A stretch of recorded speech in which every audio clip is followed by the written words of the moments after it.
Olá, boa noite.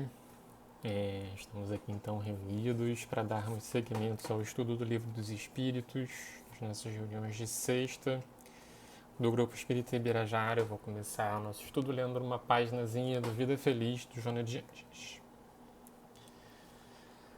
São considerados infortúnios as ocorrências naturais do processo da existência humana.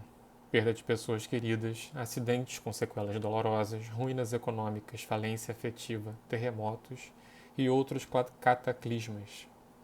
Certamente constituem problemas graves, não porém desgraças reais, exceto para quem se deixa revolucionar pelos seus efeitos, destruindo os valores elevados da vida. Sabendo se enfrentar esses fenômenos geradores de dissabor, deles se retiram valiosos bens que felicitam. Desafio, né? Mas fica aí a reflexão. Né? Qualquer situação que a gente se encontre, a gente pode tirar lições para melhor viver as nossas vidinhas. Então, vou fazer uma prece para nos harmonizarmos, pedindo muita proteção, muita orientação aos mentores da Casa de Birajara, que a gente possa, nesses breves instantes, nos transportarmos para o salão da Casa de Birajara, imaginarmos nossa rodinha de conversa, nosso calor humano, as vibrações dos mentores amigos, pedindo a proteção, a orientação, para que esse estudo ocorra dentro das melhores vibrações, das nossas melhores intenções, tanto da minha parte, que vim trazer o conteúdo, tanto de vocês que estão buscando esse conhecimento.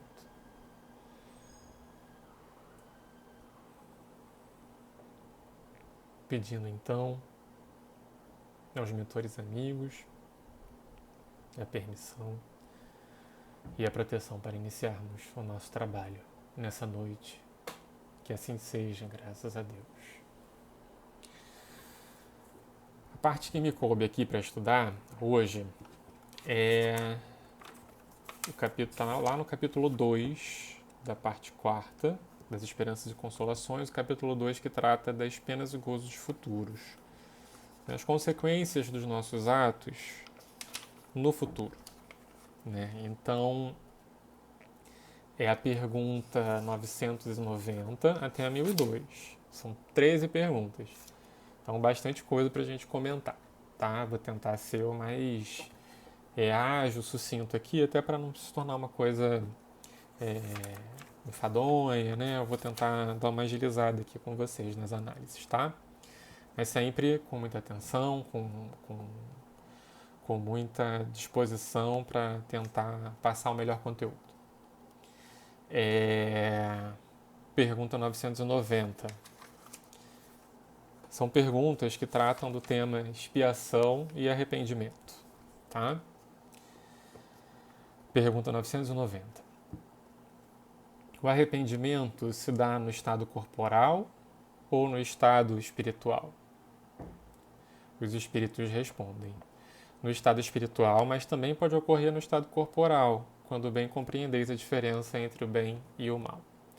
Então, assim, não há muito regra, né? O arrependimento ele pode ocorrer tanto enquanto a gente está encarnado na Terra, quanto no mundo espiritual, desde que a gente conheça bem a diferença entre o bem e o mal. Conhecer a diferença entre o bem e o mal é o termômetro da nossa evolução espiritual, né?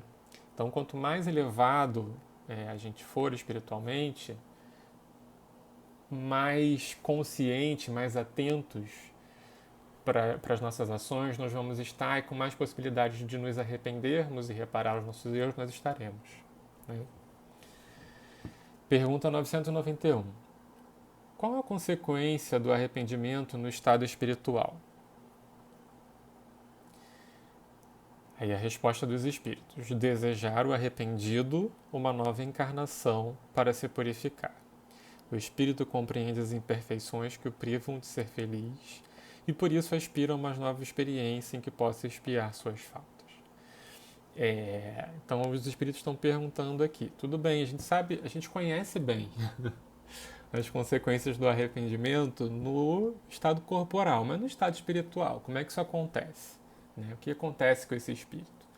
E aí os espíritos respondem, ele deseja uma nova encarnação para se purificar. Então a importância da reencarnação para o espírito, né? Quando a gente é colocado aqui, reencarna na Terra, com a bênção do esquecimento do nosso passado, dos males que a gente que a gente perpetrou, fica muito mais fácil da gente ter uma oportunidade de modificar a nossa mente e conseguir evoluir espiritualmente, porque às vezes alguns espíritos tendem a ficar muito embotados no seu arrependimento, né? E não conseguem sair desse estado com muita facilidade. Então, quando eles estão lá no plano espiritual e acontece esse arrependimento genuíno, então o que eles mais buscam é uma nova oportunidade na Terra, né? Para se reequilibrarem, para reequilibrar as relações que eles arruinaram, né, no passado, com as suas más ações. Então, é essa a consequência. 992. Que consequência produz o arrependimento no estado corporal? Então, que a gente já conhece bem, né? Que eu falei. Mas os espíritos respondem: fazer que já na vida atual o espírito progrida, se tiver tempo de reparar suas faltas. Quando a consciência o exprobra e lhe mostra uma imperfeição, o homem pode sempre melhorar-se. As leis de Deus estão escritas na nossa consciência. O nosso processo de evolução espiritual é justamente o de nós nos tornarmos conscientes dessas leis de Deus, né? Então, quando a gente está num estado evolutivo que propicia que encarnados nos dermos conta do nosso arrependimento, é possível que a gente consiga reparar muitas dessas faltas já encarnado, né? Então, isso depende da nossa evolução espiritual. Pergunta 993. Não há homens que só têm o instinto do mal e são inacessíveis ao arrependimento? Será que existe isso? Homens que são só maus e não se arrependem? Aí a resposta dos espíritos. Já te disse que todo espírito tem que progredir incessantemente. Aquele que nessa vida só tem o instinto do mal, terá noutra o do bem. E é para isso que renasce muitas vezes, pois preciso é que todos progridam e atinjam a meta. Qual a importância da encarnação aí novamente? A diferença está somente em que uns gastam mais tempo do que outros, porque assim o querem. Aquele que só tem o instinto do bem já se purificou, visto que talvez tenha tido o do mal em anterior existência. Então isso tudo é muito relativo, né? Mas quanto mais evoluído a gente for, mais possibilidades a gente tem de se arrepender rapidamente e reparar os nossos erros. Né? É isso que eles estão dizendo aqui. Aquele que demora a se arrepender o faz, às vezes, por opção. Né? Tá se comprazendo naquele mal ali, ainda sem conseguir perceber que a principal vítima do mal que ele está perpetrando é ele mesmo. Né? Porque quando a gente faz o mal a alguém, esse mal ele nasce primeiro na gente, então ele faz mal primeiro a gente, para depois se exteriorizar e fazer mal ao outro. Né? 994. O homem perverso que não reconheceu suas faltas durante a vida sempre as reconhece depois da morte? Né? Então, continuando batendo nessa tecla aí da diferença do arrependimento no plano espiritual, no plano material, a pessoa que é muito má e não consegue se arrepender, né? Inacessível ao arrependimento. Então, ele está perguntando aqui, sempre tem essa possibilidade do reconhecimento depois da morte? Os espíritos respondem, sempre as reconhece. né, essas faltas cometidas durante a vida. Ele sempre reconhece depois da morte essas faltas praticadas durante a vida, cometidas. E então, mais sofre, porque sente em si todo o mal que praticou, ou de que foi voluntariamente causa. Contudo, o arrependimento nem sempre é imediato. Há espíritos que se obstinam em permanecer no mau caminho, não obstante os sofrimentos por que passam. Porém, cedo ou tarde, reconhecerão errada a senda que tomaram e o arrependimento virá. Para esclarecê-los, trabalham os bons espíritos e também vós podeis trabalhar. O arrependimento sempre vem, né? O espírito só praticou o mal, foi aquela pessoa que infernizou a vida de todo mundo encarnado, não se arrependeu em vida, foi para o plano espiritual, continuou praticando o mal, conseguiu a oportunidade de uma reencarnação, às vezes compulsória, continuou fazendo mal. Ele pode, às vezes, por opção, ficar nesse ciclo aí interminavelmente. Mas em algum momento vai acontecer esse arrependimento, entendeu? Em algum momento, esse instrumento de Deus para nos fazer despertar e evoluir, ele vai funcionar, entendeu? Então, é muito interessante esse fechamento aqui dos espíritos, né? Para esclarecê-los, trabalham os bons espíritos, para ajudar essas pessoas a tomarem consciência do mal que estão fazendo a si e aos outros. E vós também podeis trabalhar, né? Principalmente através das reuniões mediúnicas, mas também através do exemplo, do trabalho, né? Quantas vidas e quantos momentos a gente tem aí, né? Me recordei agora da história do Divaldo lá com Máscara de Ferro. Está até ilustrado isso no filme que conta a história do Divaldo. Né? O Máscara de Ferro, o espírito, né, que Divaldo identificava como Máscara de Ferro, que tinha um semblante muito carrancudo, perseguiu Divaldo por anos. Né? Só o conseguiu perdoar quando Divaldo acolheu na mansão uma criança que tinha sido, numa outra vida, mãe desse espírito. Então, através do exemplo. Né? E olha que Divaldo trabalhava em reunião mediúnica, né? Já tinha todo esse trabalho da mansão do caminho, tinha Joana o amparando, mas a única coisa que o fez esse espírito mudar de frequência, né? Foi justamente o exemplo. Pergunta 995.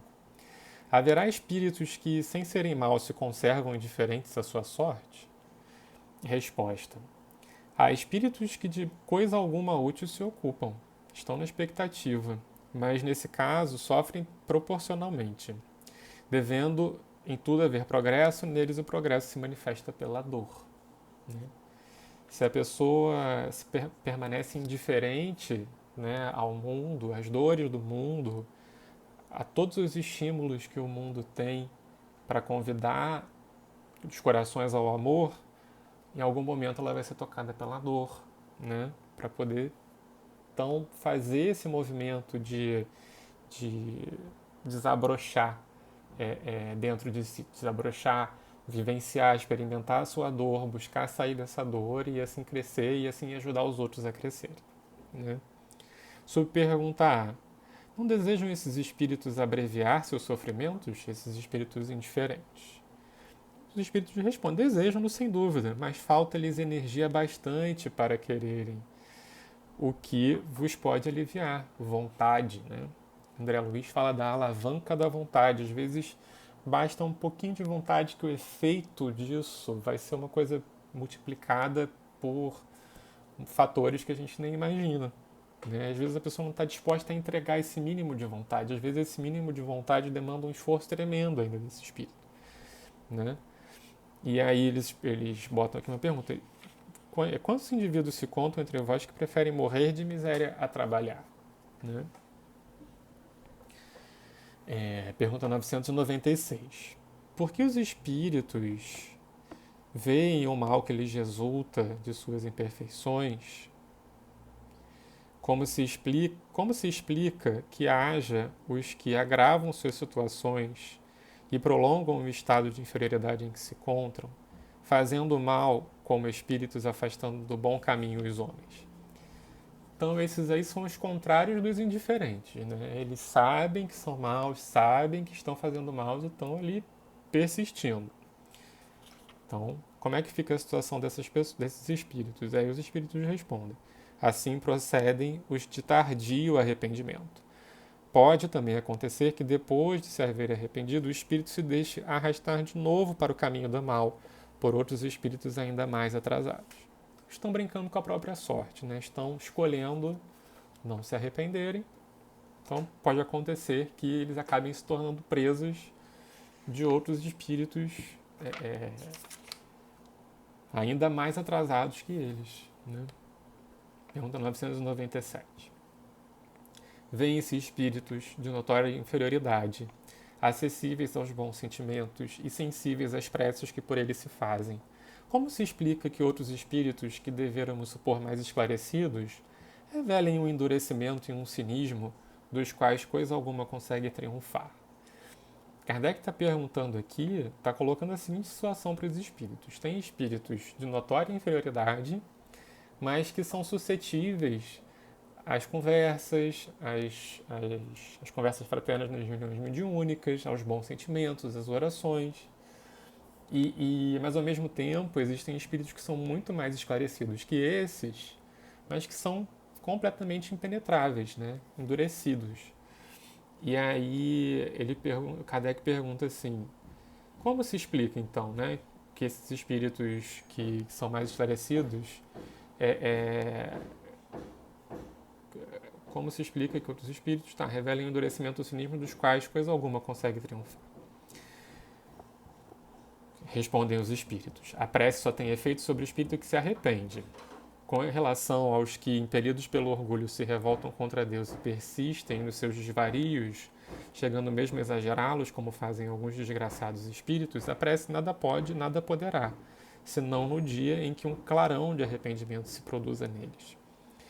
A importância do arrependimento, né? Então, esses espíritos, por mais esclarecidos que estão, eles não se arrependem, né? O arrependimento ele é um clarão de consciência. O arrependimento é o clarão da centelha divina, né, que existe em nós, saindo pelas frestinhas, né, da nossa personalidade, do nosso ego atrasado, né? Então, esses espíritos eles são conscientes, assim, entendeu? Mas são pessoas de arrependimento tardio, né? Comentário de Kardec. Não se pode perder de vista que o espírito não se transforma subitamente após a morte do corpo. Se viveu vida condenável, é porque era imperfeito. Ora, a morte não o torna imediatamente perfeito. Pode, pois, persistir em seus erros, em suas falsas opiniões, em seus preconceitos, até que se haja esclarecido pelo estudo, pela reflexão e pelo sofrimento. Né?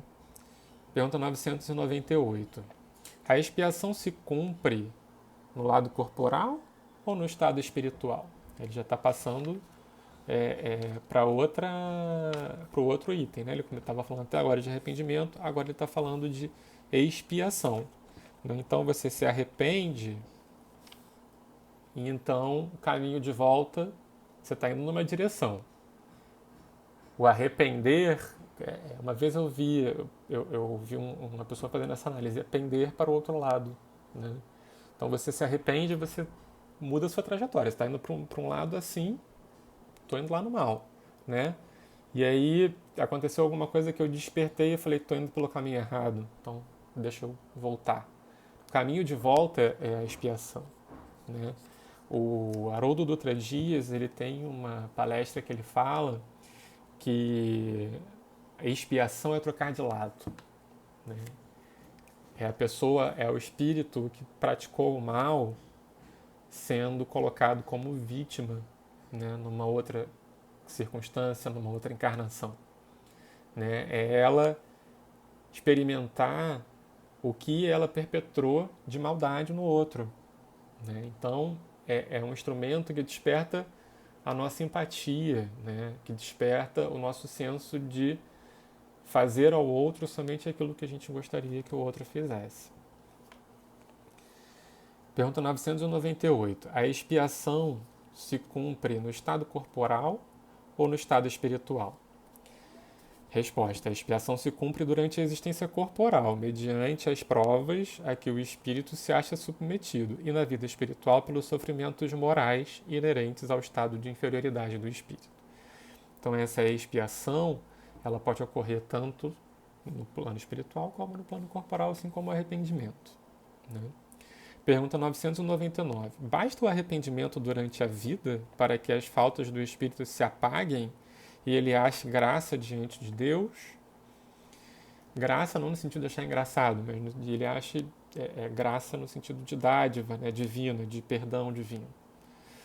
Aí a resposta dos espíritos. O arrependimento concorre para a melhoria do espírito, mas ele tem que expiar o seu passado, ele tem que colocar no lugar aquilo que ele tirou do lugar, entendeu? Tem que repor a harmonia das leis de Deus, aquilo que ele desarmonizou, né? Subpergunta A. Se diante disso um criminoso dissesse que, cumprindo-lhe em todo caso, expiar o seu passado, nenhuma necessidade tem de se arrepender, que é que dali se resultaria, né? Bom, é como se o espírito quisesse dar essa desculpa, né?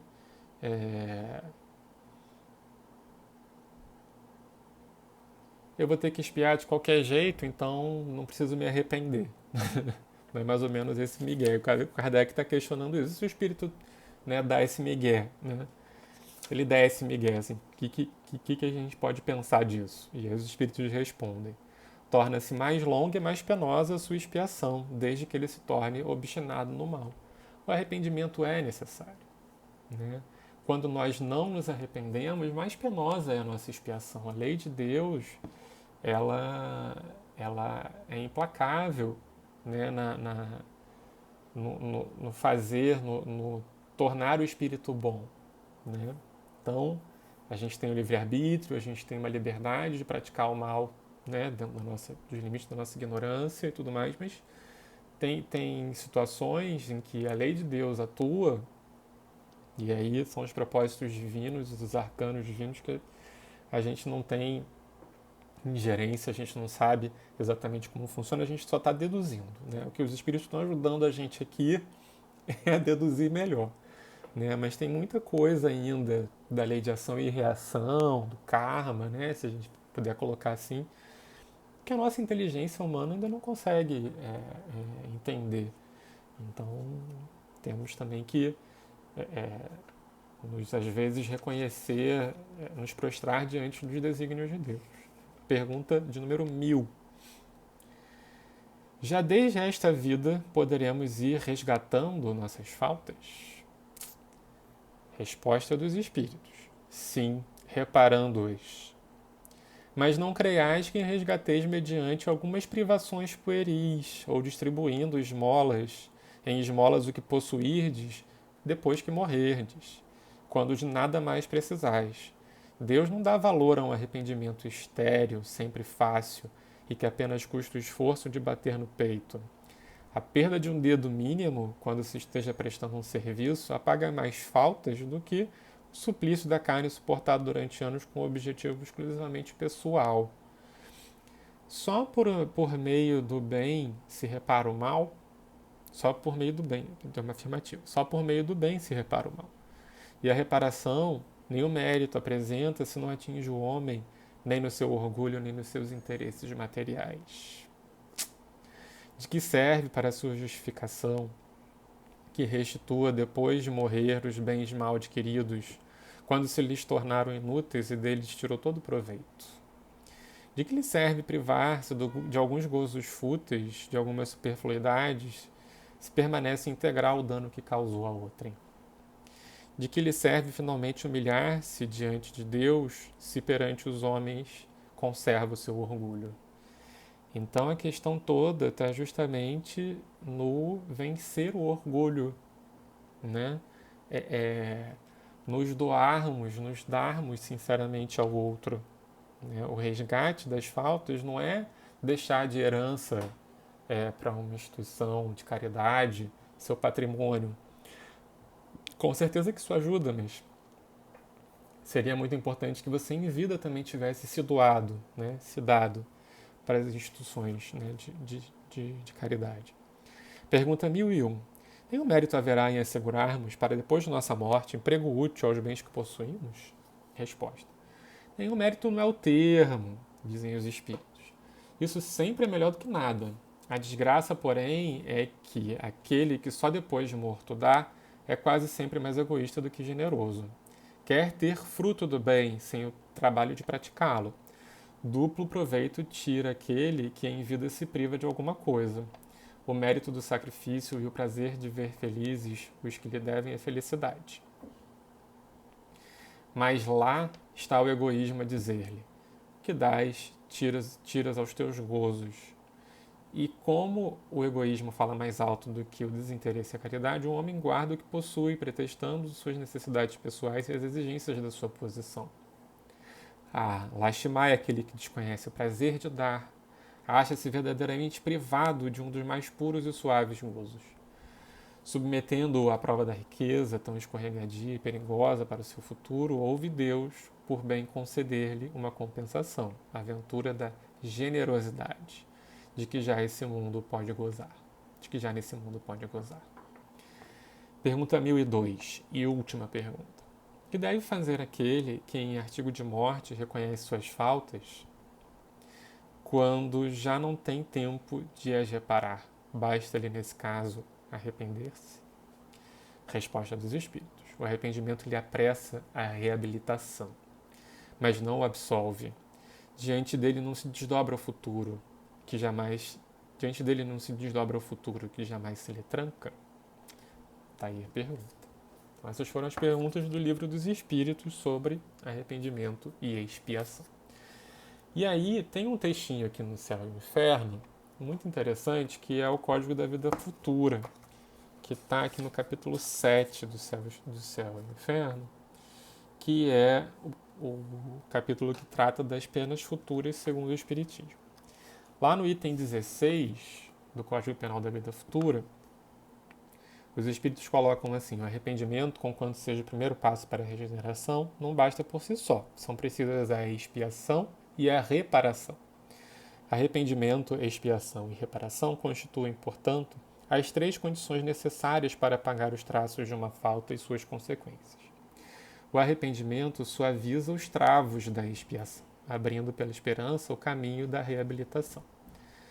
Só a reparação, contudo, pode anular o efeito, destruindo-lhe a causa. Do contrário, perdão seria uma graça, não uma anulação. O arrependimento pode dar-se por toda parte e em qualquer tempo. Se for tarde, porém, o culpado sofre por mais tempo. Está tudo no Livro dos Espíritos, né? Até os últimos vestígios da falta desapareçam, a expiação consiste nos sofrimentos físicos e morais que lhe são consequentes, seja na vida atual, seja na vida espiritual após a morte, ou ainda em nova existência. A expiação é essa consequência, né? É como se fosse um efeito colateral do tempo que você andou no sentido do mal. Até você fazer o esforço contrário, você tem ainda ali como que uma força gravitacional te puxando ali, porque as suas tendências ainda estão muito focadas para o mal que você praticou, né? Então, até que elas desapareçam, a gente vai sofrer a injunção da expiação. E a reparação consiste em fazer o bem àqueles a quem se havia feito o mal. Quem não repara seus erros numa existência, por fraqueza ou má vontade, achar-se-á numa existência ulterior em contato com as mesmas pessoas que de si tiveram queixas e em condições voluntariamente escolhidas, de modo a demonstrar-lhes reconhecimento e fazer-lhes tanto bem quanto mal lhe haja feito. E aí a gente lembra daquela passagem do Evangelho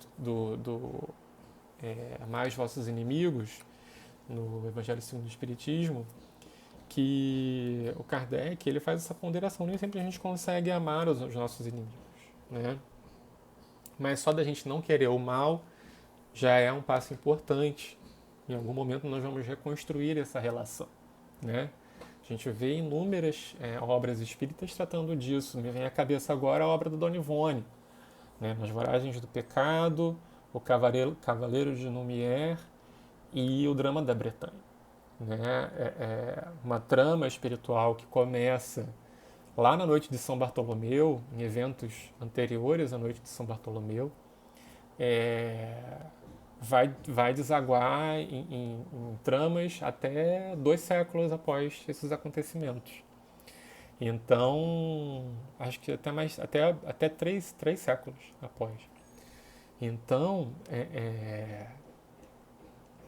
a gente vê o peso que essas situações de arrependimento e de expiação, elas às vezes demoram séculos para a gente conseguir reelaborar e se reestruturar, né? E o arrependimento, ele me lembrou muito aquela análise que Divaldo sempre faz, né?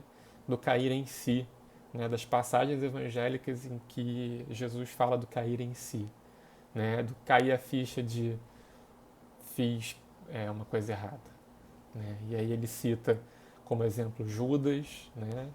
Que caindo em si e se arrepende do mal que fez, né? Delatando Jesus e acaba optando lá pelo suicídio no seu desespero.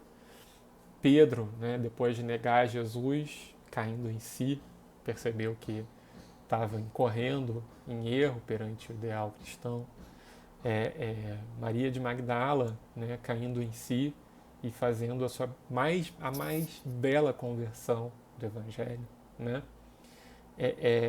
Então são inúmeros desses momentos no Evangelho que reportam a beleza desse despertar espiritual. Às vezes ele é muito doloroso, mas ele acontece e ele é necessário para a gente crescer, para a gente avançar.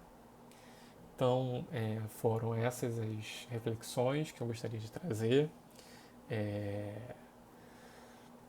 Agradecendo mais uma vez a oportunidade de estar aqui com vocês e espero que futuramente nós voltemos a nos encontrar. Tá bom? Vou fazer uma prece de agradecimento final rapidinho e espero que vocês estejam bem.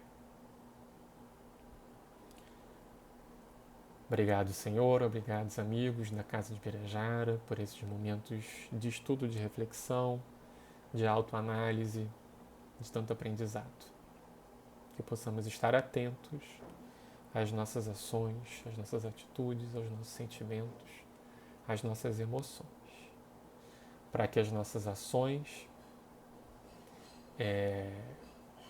venham carreadas de sentimentos mais nobres, mais trabalhados, mais refletidos, contribuindo para a construção de um mundo mais ditoso para todos nós, principalmente nesse momento de tantas dificuldades que estamos atravessando. Abençoa, Senhor, cada um de nós que nos propomos a estarmos contigo nessa caminhada,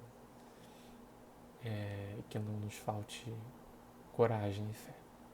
Misericórdia, Senhor, para toda a humanidade nesse momento. Que assim sim seja, graças a Deus.